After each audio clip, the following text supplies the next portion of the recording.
En la siguiente unidad de aprendizaje de FOL vamos a hablar sobre los conflictos y su resolución.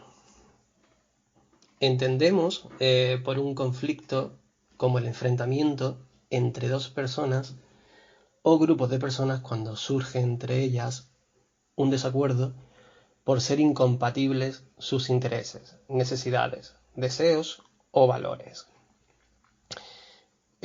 Por conflicto también pueden surgir también con uno mismo, sin necesidad de enfrentamiento con nadie, cuando tenemos que tomar alguna decisión y no nos decidimos. Entonces surge lo que conocemos como dilema. Los conflictos son un elemento cotidiano en el mundo laboral. Surgen por la diferente forma de entender e interpretar las condiciones de trabajo. La presencia de conflictos en las relaciones personales y laborales no siempre es negativa.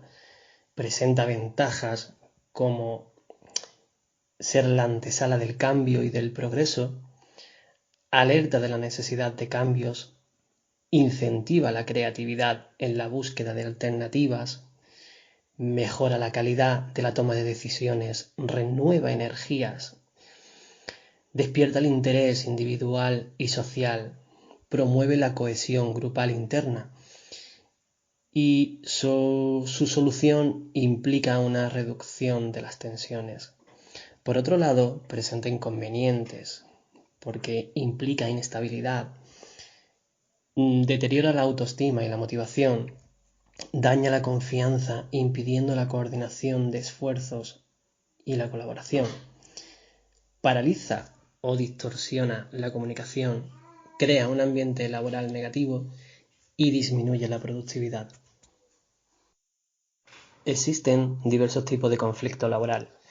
Estos pueden ser según la forma que puedan tomar. En este caso podemos distinguir entre latente o manifiesto. También podemos hablar de tipos de conflicto laboral según la posición en la estructura de la empresa, de las partes del conflicto. En este caso puede ser horizontal o vertical. Otra clasificación que tenemos es según las personas a las que atañe el conflicto, siendo un conflicto que atañe de forma individual o de forma colectiva. Según el método de solución empleado, esta puede ser agresiva o pacífica, siendo de una manera pacífica cuando se utilizan medios no violentos.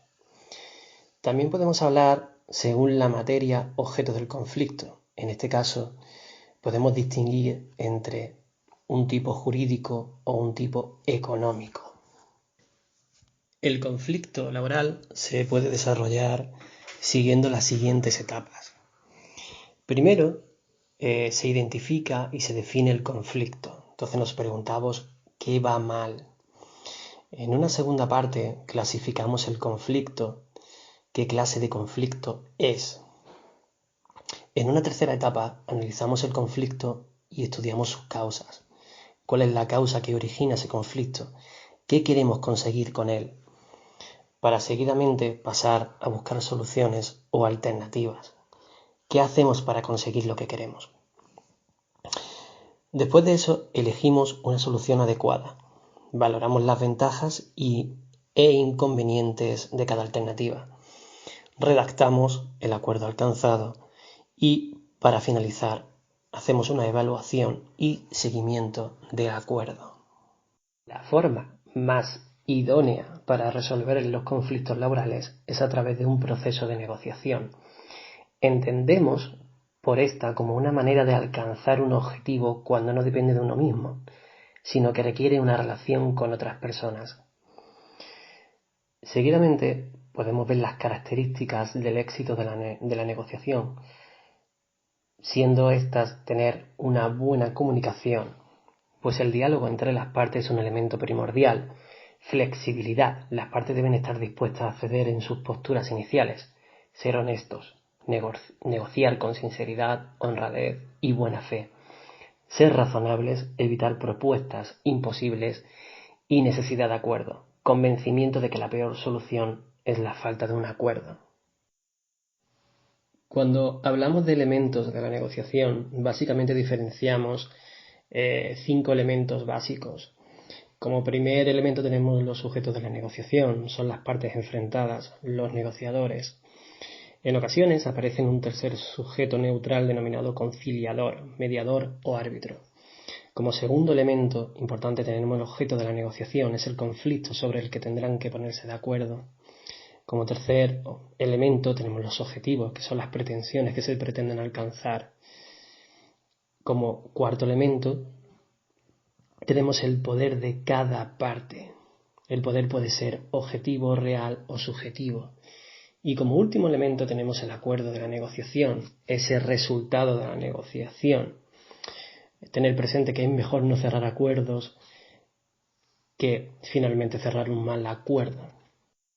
La negociación es un proceso complejo en el que intervienen muchos factores. Podemos clasificarlo de la siguiente manera, según el número de partes que intervienen en el proceso, distinguiendo entre bilateral o multilateral.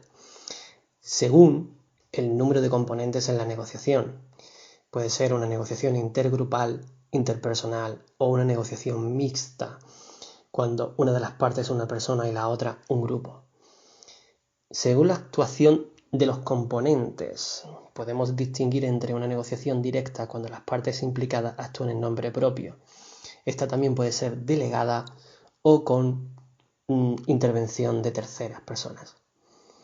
Por último, podemos distinguir según la estrategia que se utiliza en la negociación. Esta puede ser competitiva, cooperativa o integradora, mixta o de adaptación, complaciente y por último, evitación o neutral.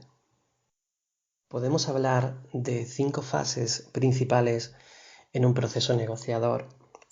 En la primera fase la llamamos de preparación. Vamos analizando la contraparte, el objetivo a conseguir su viabilidad, para seguidamente pasar a una fase de desarrollo, donde se realiza la presentación de los negociadores y delimitación del objeto de la negociación.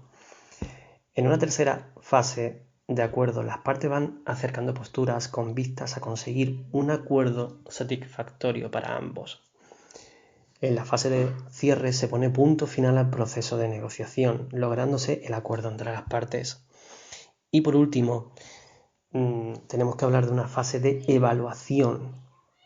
Descubrimos los fallos que se han cometido y podremos mejorar la capacidad negociadora en el futuro. Cuando hablamos de una persona negociadora o con dotes de negociación, podemos hablar de una persona entusiasta, gran comunicadora, observadora, sociable, profesional, con autoconfianza, ágil, creativa, convincente, paciente, resolutiva, firme y muy asertiva, entre otras características. Las tácticas de negociación son las acciones particulares que cada parte realiza en la ejecución de su estrategia. Diferenciamos las tácticas de presión y de desarrollo. Por tácticas de presión entendemos que tratan de fortalecer la propia posición y debilitar la del contrario. Pueden deteriorar gravemente la relación personal.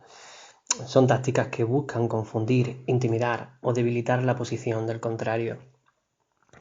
Por otra parte, tenemos las tácticas de desarrollo. Estas se limitan a concretar la estrategia elegida de colaboración o de confrontación, sin que supongan un ataque a la otra parte. Estas tácticas no tienen por qué afectar a las relaciones entre las partes. Mediante este esquema general, podemos analizar la unidad de aprendizaje que habla sobre los conflictos y su resolución en el módulo de FOL.